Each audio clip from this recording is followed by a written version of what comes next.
Hello everyone, and welcome to the second part of the PMISP exam overview presentation.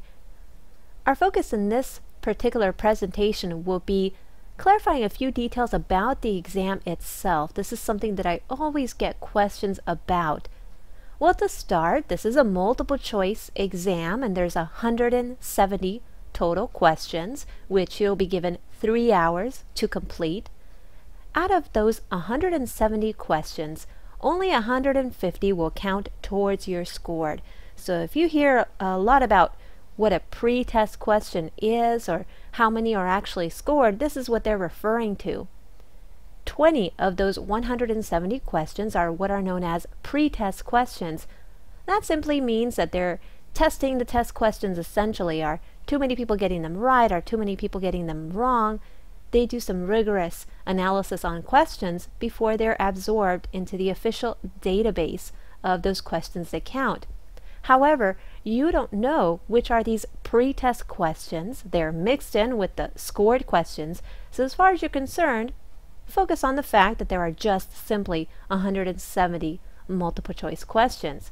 And these multiple choice questions have 4 options, A, B, C, or D, and there's only ever one right answer. Again, this is a 3-hour timed exam. You can take breaks during that 3-hour time span. However, the clock continues to tick. So if you do take a break, that's on your exam time. In terms of what is covered on this exam, there are 5 exam domains, and what you see here is the percentage breakdown of those questions. For instance, 9% of the questions will be focused on schedule mission management. And what does that mean?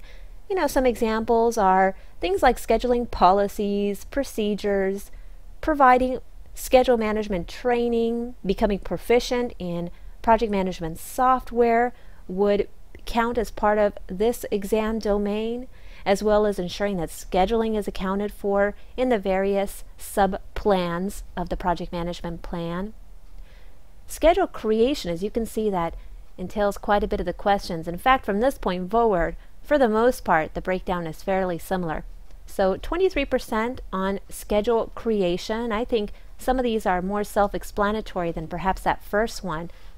You know, this includes, of course, breaking down the work into activities, so the smallest task level, assigning the durations, or estimating durations, I should say, assigning resources. So creating that schedule, and then of course obtaining schedule approval, as well as generating a baseline. In terms of schedule maintenance, 23%. This can include things like collecting status of the activities, incorporating and documenting any schedule changes, making sure that your resource pool is kept up to date. Also updating other components of the schedule. It could be, for instance, the costs associated with those schedule activities. And again, making sure that the schedule is updated on a regular basis. And this is where they tie in risk management. So making sure that the risk register is updated in terms of risks associated with the schedule. So you do have to be familiar with risk management. 22% falls in schedule analysis. So this is where earned value management does appear. So you do have to be familiar with earned value management because of course you're analyzing the data in relation to the schedule. You have to know things like document storage and retrieval standards. Just knowing the general concepts of that would be enough, and making sure you identify any relevant policies and standards in terms of the schedule. And then lastly, we have schedule communication and reporting, 23%.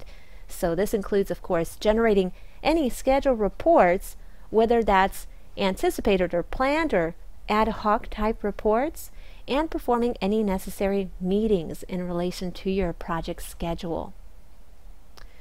Well, that wraps up this overview of the exam format and some other details, including the exam domains that the exam itself covers in terms of those questions. I hope you found this informational session